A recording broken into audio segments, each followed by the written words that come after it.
Do I need a business license to do consulting work? Well, that's an interesting question because if you're getting ready to start a consulting business, there are probably a dozen other questions running through your mind right now. Do you need an LLC, a business bank account? What about business insurance? How soon should you get a website or a business email? Do you need to have contracts in place? Do you need to have a degree? In this episode, I'm going to answer all these questions and help you distinguish between what's actually necessary before you get your first client and what can wait until later. Most importantly, we'll talk about what gives clients the confidence to hire you in the first place, because I think you'll find it has very little to do with licenses, websites, or business cards. Let's dive right in. Okay, so the first question, the reason that you found this video is you're wondering, do I need a business license? Well, to be a consultant, to provide that type of advice, you don't necessarily need a license, but a business license is going to be a good recommendation.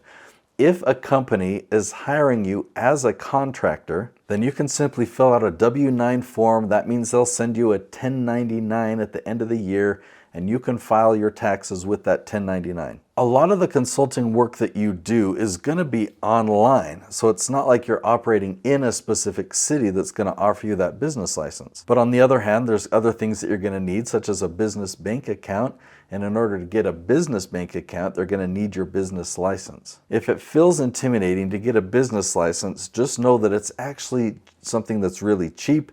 It's something really easy to do, just to check a box. You basically choose the name of your business and pay a fee to your city. So the next question, what about registering as an LLC or a corporation or something like that? Now, this is actually simple to do as well. It might seem complicated, but you can find ways to register within your state your own LLC, and this will give you some legal protections in case there's lawsuits or in case there's disputes of different things. Now, I'm not an attorney, so I'm not going to give you advice there, but I will say that that is an important step, but it's a simple step. Another question you might have is, what about business insurance? Because the insurance rep or salesman is definitely going to talk to you about all the reasons of why you need it, and all the problems that could come and the protection that you need. Now, obviously, me filming this video, I don't know you specifically. I don't know what your business is. I don't know what the risks are. And having insurance is good against protecting against risks, but I don't have any unusual business insurance, right? I've got insurance for legal requirements in my personal life, like the car insurance, and things like that, things like life insurance.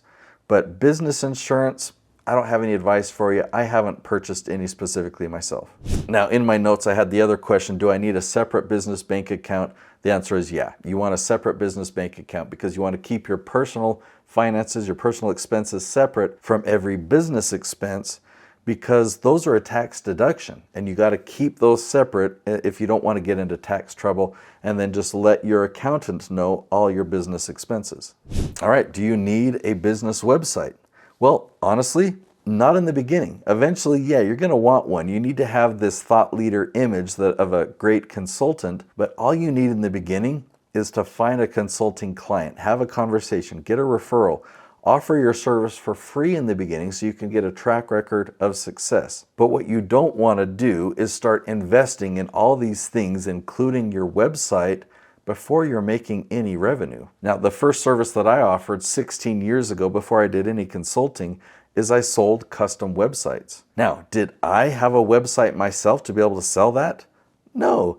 I just put an ad in the local classifieds, and a couple of people reached out to me and bought from me, and I designed them a beautiful website. So even as a web designer, in the beginning, I didn't have my own website. What about a business email address? In the beginning, just create a simple Gmail, and then when you buy your own custom domain name and set up your website, it's pretty cheap to set that up at your name at domain.com. Should you have a contract before working with clients? Well, yeah, it can be a simple contract in the beginning. Outline what the expectations are, like what are you providing? What are your expectations from your clients, if you have any? What are the expectations that your clients have for you in order to achieve the goals? right? So be clear about what the costs are and what they're actually paying for and what your refund policy is. So yeah, and you can have ChatGPT or a tool like that kind of guide you through creating a contract, but make sure if there's a section in there like, oh, that sounds official, do I need to have that in there? Probably not. Be sure to push back on ChatGPT on sections like that and make sure that the ideas that you have that should be in there that are obvious to you, make sure that you have ChatGPT include that and writing up a contract. And over the years, you're going to be updating it and changing it and improving it. It's going to get better and better over time. Now, here's a big question that gets asked a lot for people wanting to step into consulting. Do I need a certification or do I need a degree? The answer is no, kind of. Like, you need education, right? You need to have a lot of knowledge, but above that, you need to have a lot of experience, and you need something above that too. So not just experience yourself and going out and getting results yourself. If you're going to be a consultant, you need to have experience helping other people succeed, right? Because when you started implementing these things, the reason you have so much experience, you failed and picked yourself up and tried something different and failed again and picked yourself up and tried something different. And you kept at it until you succeeded. Well, the people that you consult, they're going to have completely different challenges than you. They have different strengths than you, they have different weaknesses, and you need to have the ability to help them succeed, right? So how do you do that in the beginning? That's why I recommend giving away your service for free to a couple people in the beginning so that you can get the experience in helping other people succeed. And if you help them succeed, great. You're a level 3 expert, I would call it. And that is so much more valuable than a degree or some certificate. No one's going to ask you about your education. If they do, that's crazy, because they don't care if you can pass on knowledge to them. What they care about is, can you help me achieve this goal? Or can you help me overcome this problem? Can you help me get this result? Okay, the next question is, what should I spend money on first? I would say spend as little money as possible. All you need is the ability to consult someone. So if that means you're going to be consulting them over the phone, then you need to spend money on a phone service. Let's talk about money in the most basic form. You'll have all your expenses, and then you'll have all your revenue, right? And I used to think, I was mistaken, but I used to think that if your revenue met your expenses, that you were profitable. And that's not the case. You have to have money above that. And that money that you could put in savings, or that you should put in savings, that's your profit, right? The income just to pay your livelihood, that's an expense. That's like your own salary. But a profitable business is one where you could put money into savings. So in talking about what should I spend money on first, the more you spend money on, the more expenses you have, and therefore the more revenue you need to actually be successful. So spend less. Start getting to a point where you're actually putting money into the bank every single month. And so when you're looking at different things you could spend money on, don't assume that they're necessary. Assume that they're not necessarily until proven otherwise. So here's another question that's kind of related. What can wait until you have clients? I would say most everything. Whatever that item is, you could probably wait to buy it until you have clients, because everything's expensive. Think about it this way. What is going to give a client confidence in hiring you? Is it that you have a more expensive website? Is it that you spent money on these brochures or this webinar software or this camera? If you went through this expensive training and got this certification, like, is that going to give clients confidence in hiring you? Or is just having a case study, a track record of success? So ask yourself this question.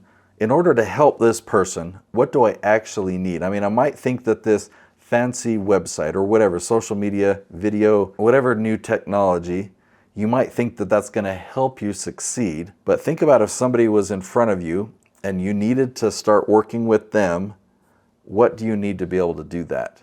That's the most important thing, and that's all you need right now. And let me share with you a piece of advice of something that's really, really critical. Don't consult them on an hourly basis where your consulting is the outcome. Yeah, we'll come back every week and I'll give you consulting. Isn't that great? You need to have an outcome that you are working towards, an outcome that you can deliver.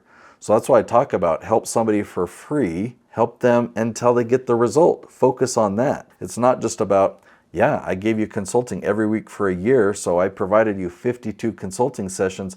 Now I'm good. Now I can say, hey, yeah, I helped this person with consulting for a year, because what did they do? Like before working with you and after working with you, what's the difference? What's the before and after? What's the transformation that they experienced? That is the outcome that you can deliver to future clients, right? And so you can talk about that.